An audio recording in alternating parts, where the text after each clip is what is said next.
Good evening, Anchorage, Alaska, the lower 48, and the rest of the world. This is Bruce Lindquist with his podcast, Wonderful Counselor. Now, as you wait for the next meteorite to come crashing down on the Earth, sending mankind the way of the dinosaurs to be a new fossil fuel for the next evolution of AI, I have a question for you. Maybe one of the most important questions of our time, or any time for that matter. But before I ask it, I want to know if you're familiar with the concept of world domination. Usually there's this villain, and history is littered with historical and mythological accounts of those who desired to rule the world. Yet they all have this in common. They failed. They failed to impose their will on all others, because whether you're throwing spears or firing ballistic missiles in the air, all the mightiest empires of the past are just tourist attractions, or their ruins buried in the ages of time. You can read all about them in your history books because, well, they're history. In retrospect, they had the desire, they had the armies, they had the weapons, they had the political will. These were the mightiest nations on the planet at the time. Yet they failed to achieve their objective. Why? The answer: they thought they possessed the most dangerous weapon in the world. And they did. They just didn't know how to use it. You see, the person who can wield this weapon will rule the earth. So what is the most dangerous weapon in the world? If it does in fact exist, which it does, just like it did back then, who has it? How is it utilized? And most importantly, the most important part of this is it aimed at me and at you? After watching the movie Oppenheimer, it would seem that the nuclear bomb would be a likely candidate. After all, its creation in World War II, no other civilization had such power. It's like man acquired the energy of the gods. The problem with the answer is so many countries have them. And who wants to be so right you kill everyone on Earth?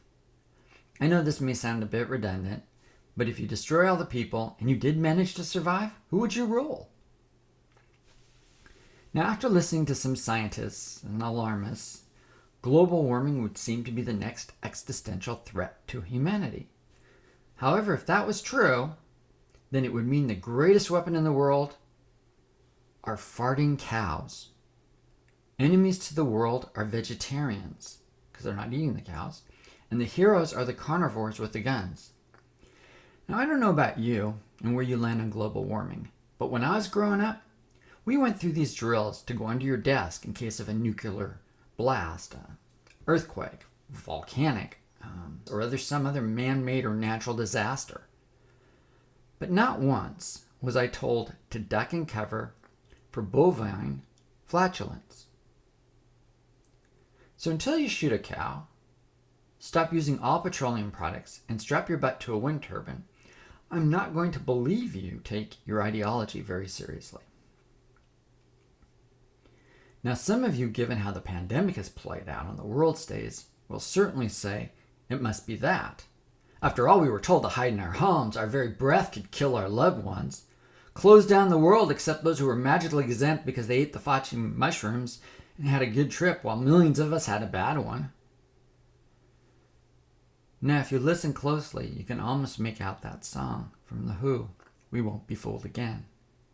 Seriously, it seems people can only be run over by that train so many times, and they're no longer willing to throw away their freedoms and have needle track marks on their arms.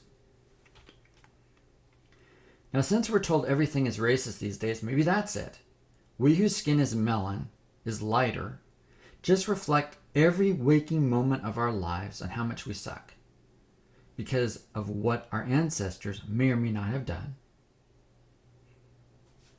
The problem with playing the race card is, and overuse that word, it loses its significance. Sure, there's racism, but the greatest weapon in the world? Probably not. Many times, unfortunately, that word gets used to excuse bad behavior, like playing the victim and then become the victimizer. As our country city burned in the summer of love, you remember that? It burned just like a flaming KKK cross. And those in the robes and the hoods wore designer sneakers. I could just see these clanmen, like wearing these white sheets, big old beer bellies, sitting back, looking at cities being burnt and thinking, we can retire now. We've taught them well. We taught them how to hate so much they're burning down their own cities. Now, when I posed this question on social media leading up to this episode, someone said money. It's the root of all evil. Well, it's true. Many lives have been ruined by wealth, or not enough of it. But in the end, money's just money. It's an object. Saying money's the most dangerous weapon in the world is like kind of a belief from a gun control advocate. It's gun's fault. It's the money's fault. It's the gun and the money's responsibility if it fires or if it spends money on something that causes problems. But the truth is, it's neither. It's the person who's using it that makes it dangerous. Still, many have said in the Bible, specifically in the book of James, that the tongue is the most dangerous weapon. Where we bless God and curse man, made in his image, it describes it as untamable. The answer's close, but it's not specific enough. To discover the answer, I would like you to use that God-given imagination of yours. Are you ready? Now take a moment and picture yourself standing guard over everything that matters to you. Your faith. We all trust in something. Maybe it's just yourself. Family, if you have one. Wife, husband, whatever you call each other. Your kids. Possible grandkids. Home, job, pets, possessions. Whatever it is. And you can have any weapon with you that you choose to guard it with. You can have a gun. You can have an atomic bomb. A viral from China. You can even have a farting cow. Now, a man and a woman, or whatever, approaches you and says something. And they don't take what you're guarding, but without hesitation or firing a bullet, you willingly give them everything that's important to you. And as you do, you no longer recognize them or yourself. Now imagine this is happening all over the world. Would you not say that the person who has the power to do this possesses the most dangerous weapon in all the world? Imagine, like John Lennon's song, no wars, no country, no God, no hell, just a world of peace. What is the problem with that ideology is someone will come in and fill the power vacuum. And those people are the ones who own you by their definitions. Now open your eyes and come back into reality. That reality that your eyes are still closed and what you just imagined is happening. The greatest weapon in the world is being used on you right now. Before I continue, some of you may be saying, oh great, another conspiracy theory, or I'm listening to the ravings of a delusional person. I assure you I'm not delusional. I don't follow conspiracy theories. I'm quite rational. Actually, I diagnose people's sanity. What I have seen, I can prove to you without a shadow of a doubt. The question is, are you willing to see it? Because once you do, you won't be able to unsee it. All I'm going to do is provide you with the truth. Whether you believe it or not, it's up to you. It won't change the truth, but it'll determine how you respond to it. Here's a hint. You woke up this morning. It influenced whether you got out of bed, hit the snooze alarm, or threw your phone through the window. Then once you got up, gravity happened and your body went from horizontal to vertical, and you realized, and this happens more as older you get, all roads lead to the bathroom. How were you impacted when you saw yourself in the mirror? The food you ate, the car you drive, whether you're employed or unemployed, whether you stay or leave your marriage, how you identify yourself, if you identify yourself, what you identify yourself, and whether you're in jail right now. It determines what church you go to, or even if you go to church. It even impacts how you respond to God. It is such a dangerous weapon you wield it every day, and you do not fully understand that 1,000 atomic bombs are not more powerful. And right now, children around many of the quote-unquote civilized countries are being determined who lives and dies by it. No, it's not the Matrix. It's more powerful than the Matrix or any AI program. One would think this weapon was created by man. However, it wasn't. It was created by God. Our ancestors were told to leave it alone, but they didn't. It isn't found in a secret lab, but in a garden. And it seems quite harmless. It's a tree, after all. But the first man and woman who ever lived ate from it. What was that tree called? You remember? The tree of the knowledge of good and evil. In other words, this was the weapon you could use to define what is true or false, good or evil. be like God. And God knew man would ultimately destroy himself with such a weapon. With God, men and women were safe. But after they ate of the tree, something happened. They felt ashamed. They were naked. They immediately clothed themselves. And do you know shame has resulted in mankind being on a downward trajectory ever since? The most dangerous weapon in the world is definition. The person who defines and others surrender to their definition to follow has all the power. And those he or she or they, or those happy three-spirited red-headed cave people, will rule the world. You see, to destroy the most powerful nation, you have to destroy its people. You can't destroy it from the outside first. It must be destroyed from the inside out. A country must lose the will to fight, and how do you do that? You make those within the country hate their country by hating themselves. You divide people into groups, and one group makes them feel ashamed, and out of false guilt, they fall over themselves in a woke penance. Then the ministers of this new gospel tell the repentant if they would just listen to them, they would forever suck, but at least they could suck honestly. And they'd live out their lives as long as they stayed in their own lane. They wouldn't get run over by cancel culture. In fact, just throw a blanket over yourself like a POW and die in silence. You need to be careful who you let operate on your soul. There are accounts during the Vietnam War that one of the tortures that was successful is breaking down the spirit of those POWs. It was to give them all the bad news, how much their country hated them, called them baby killers, protested against them, let them listen to only songs that would degrade them. Even when they got mail, they would cut out any words, or like newspapers, any words like love and miss you and proud of you, heroic, and replace them words like how could you abandon us? I'm screwing someone like you screwed me. Your child hates you. Your parents wish you were not born. And after reading and hearing all of this, POWs would pull blankets over their heads and die from a broken heart. Does that sound familiar? Do you realize America has been defined as a divided country? But is it?